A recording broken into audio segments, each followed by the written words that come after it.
Daniel അധ്യായം 1. യൂദാ രാജാവായ യഹോയാക്കീമിൻ്റെ 3-ാം ഭരണവർഷം ബാബിലോൺ രാജാവായ നെബൂഖദ്നേസർ ജെറൂസലേമിനെതിരെ വന്ന് അതിനെ ആക്രമിച്ചു.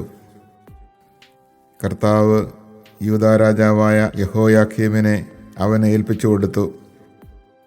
ദേവാലയത്തിലെ പാത്രങ്ങളിൽ ചിലതും അവിടുന്ന് അവന് നൽകി. നെബൂഖദ്നേസർ അവനെ പാത്രങ്ങളോടൊപ്പം ഷീനാർ ദേശത്ത് തൻ്റെ ദേവൻ്റെ ക്ഷേത്രത്തിലേക്ക് കൊണ്ടുപോന്നു. പാത്രങ്ങൾ ദേവൻ്റെ ഭണ്ഡാരത്തിൽ സൂക്ഷിച്ചു. ഷണ്ഡന്മാരുടെ നായകനായ അഷ്പേനാസിനോട് രാജാവ് കൽപ്പിച്ചു, രാജകുലത്തിലും പ്രഭുവർഗത്തിലും ജനിച്ച കുറെ ഇസ്രായേൽക്കാരെ കൊണ്ടുവരിക. അവർ കുറ്റമറ്റവരും സുമുഖരും വൈദഗ്ധ്യമുള്ളവരും വിജ്ഞാനമാർജിച്ചവരും ഗ്രഹണശക്തിയുള്ളവരും കൊട്ടാരത്തിൽ സേവനം ചെയ്യാൻ കഴിവുള്ളവരുമായ യുവാക്കളായിരിക്കണം. കൽദായ ഭാഷയും ലിപിയും അവരെ പഠിപ്പിക്കണം. വിഭവസമൃദ്ധമായ രാജകീയ ഭക്ഷണത്തിൻ്റെയും രാജാവ് കുടിച്ചിരുന്ന വീഞ്ഞിൻ്റെയും ഓഹരി ദിവസേന അവർക്ക് കൊടുക്കുന്നതിനും രാജാവ് നിർദ്ദേശിച്ചു. അപ്രകാരം 3 വർഷത്തെ പരിശീലനത്തിന് ശേഷം അവർ രാജസേവനത്തിൽ പ്രവേശിക്കേണ്ടിയിരുന്നു. ഇപ്രകാരം തിരഞ്ഞെടുക്കപ്പെട്ടവരുടെ കൂട്ടത്തിൽ യൂദാഗോത്രത്തിൽപ്പെട്ട ദാനിയേൽ, ഹനനിയ, മിഷായേൽ, അസറിയ എന്നിവർ ഉണ്ടായിരുന്നു. കൊട്ടാരഷണ്ഡന്മാരുടെ നായകൻ അവർക്ക് പേരുകൾ നൽകി. ദാനിയേലിനെ ബെൽത്തഷാസർ എന്നും ഹനനിയായെ ഷദ്രാഖ് എന്നും മിഷായേലിനെ മെഷാഖ് എന്നും അസറിയായെ അബദ്നെഗോ എന്നും വിളിച്ചു. എന്നാൽ രാജാവിൻ്റെ വിഭവസമൃദ്ധമായ ഭക്ഷണം കൊണ്ടോ അവൻ കുടിച്ചിരുന്ന വീഞ്ഞുകൊണ്ടോ മലിനനാവുകയില്ലെന്ന് ദാനിയേൽ നിശ്ചയിച്ചു. അതിനാൽ മലിനനാകാതിരിക്കാൻ തന്നെ അനുവദിക്കണമെന്ന് അവൻ ഷണ്ഡന്മാരുടെ നായകനോട് അഭ്യർത്ഥിച്ചു. ദാനിയേലിനോട് അവന് പ്രീതിയും അനുകമ്പയും തോന്നാൻ ദൈവം ഇടയാക്കി. അവൻ ദാനിയേലിനോട് പറഞ്ഞു, നിന്റെ പ്രായത്തിലുള്ള മറ്റ് യുവാക്കന്മാരെക്കാൾ നീ ക്ഷീണിച്ചിരിക്കുന്നതായി നിനക്ക് ഭക്ഷണപാനീയങ്ങൾ തരാൻ നിയോഗിച്ച എൻ്റെ രാജാവ് കണ്ടേക്കുമെന്ന് ഞാൻ ഭയപ്പെടുന്നു. അങ്ങനെയായാൽ രാജസമക്ഷം എൻ്റെ ജീവൻ നീ അപകടത്തിലാക്കും. തനിക്കും ഹനനിയായ്ക്കും മിഷായേലിനും അസറിയായ്ക്കും വേണ്ടി പ്രധാന ഷണ്ഡൻ നിയമിച്ചിരുന്ന വിചാരിപ്പുകാരനോട് ദാനിയേൽ പറഞ്ഞു, നിന്റെ ഈ ദാസന്മാരെ 10 ദിവസത്തേക്ക് പരീക്ഷിച്ചു നോക്കൂ. ഞങ്ങൾക്ക് സസ്യഭക്ഷണവും ജലവും മാത്രം തരിക.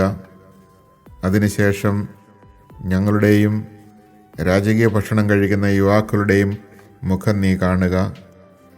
നീ കാണുന്നതനുസരിച്ച് നിന്റെ ദാസന്മാരോട് വർത്തിച്ചാലും. അവരുടെ വാക്ക് കേട്ട് അവൻ അവരെ 10 ദിവസത്തേക്ക് പരീക്ഷിച്ചു. 10 ദിവസങ്ങൾക്ക് ശേഷം അവർ രാജകീയ ഭക്ഷണം കഴിച്ചിരുന്ന യുവാക്കളെക്കാൾ ആരോഗ്യമുള്ളവരും കൊഴുത്തവരുമായി കാണപ്പെട്ടു. അതുകൊണ്ട് വിചാരിപ്പുകാരൻ അവരുടെ വിഭവസമൃദ്ധമായ ഭക്ഷണത്തിനും അവർ കുടിക്കേണ്ടിയിരുന്ന വീഞ്ഞിനും പകരം അവർക്ക് സസ്യഭക്ഷണം നൽകി. ദൈവം ഈ 4 യുവാക്കൾക്ക് എല്ലാ വിദ്യകളിലും വിജ്ഞാനത്തിലും അറിവും സാമർഥ്യവും നൽകി. സകലവിധ ദർശനങ്ങളും സ്വപ്നങ്ങളും വ്യാഖ്യാനിക്കാൻ ദാനിയേലിന് കഴിഞ്ഞിരുന്നു. അവരെ തൻ്റെ മുമ്പിൽ കൊണ്ടുവരണമെന്ന് രാജാവ് കൽപ്പിച്ചിരുന്ന ദിവസം വന്നപ്പോൾ പ്രധാന ഷണ്ഡൻ അവരെ നെബൂഖദ്നേസറിൻ്റെ മുമ്പിൽ കൊണ്ടുവന്നു. രാജാവ് അവരോട് സംസാരിച്ചു. എന്നാൽ ദാനിയേൽ, ഹനനിയ, മിഷായേൽ, അസറിയ എന്നിവർക്ക് തുല്യരായി അവരിൽ ആരുമുണ്ടായിരുന്നില്ല. അതിനാൽ അവർ രാജസേവകരായി തീർന്നു. വിജ്ഞാനത്തെയും അറിവിനെയും സംബന്ധിച്ച് രാജാവ് ചോദിച്ച ഏത് കാര്യത്തിലും അവർ രാജ്യത്തെ ഏത് മാന്ത്രികനെയും ആഭിചാരകനെയുംകാൾ 10 ഇരട്ടി മെച്ചപ്പെട്ടവരായി കാണപ്പെട്ടു.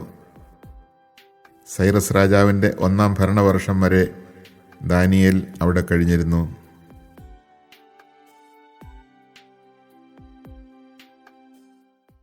The Book of Daniel, Chapter 1.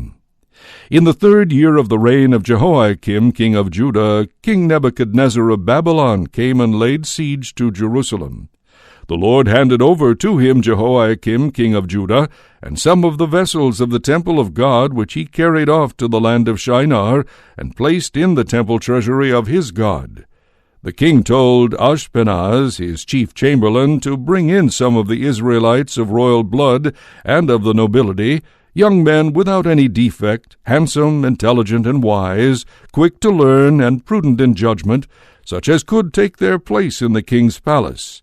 They were to be taught the language and literature of the Chaldeans. After 3 years' training, they were to enter the king's service. The king allotted them a daily portion of food and wine from the royal table. Among these were men of Judah, Daniel, Hananiah, Mishael, and Azariah. The chief chamberlain changed their names, Daniel to Belteshazzar, Hananiah to Shadrach, Mishael to Meshach, and Azariah to Abednego. But Daniel was resolved not to defile himself with the king's food or wine, so he begged the chief chamberlain to spare him this defilement. Though God had given Daniel the favor and sympathy of the chief chamberlain, he nevertheless said to Daniel, "I am afraid of my lord the king. It is he who allotted your food and drink. If he sees that you look wretched by comparison with the other young men of your age, you will endanger my life with the king." Then Daniel said to the steward whom the chief chamberlain had put in charge of Daniel, Hananiah, Mishael, and Azariah, "Please test your servants for 10 days. Give us vegetables to eat and water to drink. Then see how we look in comparison with the other young men who eat from the royal table. And treat your servants according to what you see." He acceded to this request and tested them for 10 days. After 10 days they looked healthier and better fed than any of the young men who ate from the royal table. So the steward continued to take away the food and wine they were to receive and gave them vegetables. To these 4 young men God gave knowledge and proficiency in all literature and science, and to Daniel the understanding of all visions and dreams. At the end of the time the king had specified for their preparation, the chief chamberlain brought them before Nebuchadnezzar. When the king had spoken with all of them, none was found equal to Daniel, Hananiah, Mishael, and Azariah, and so they entered the king's service. In any question of wisdom or prudence which the king put to them, he found them 10 times better than all the magicians and enchanters in his kingdom. Daniel remained there until the 1st year of King Cyrus.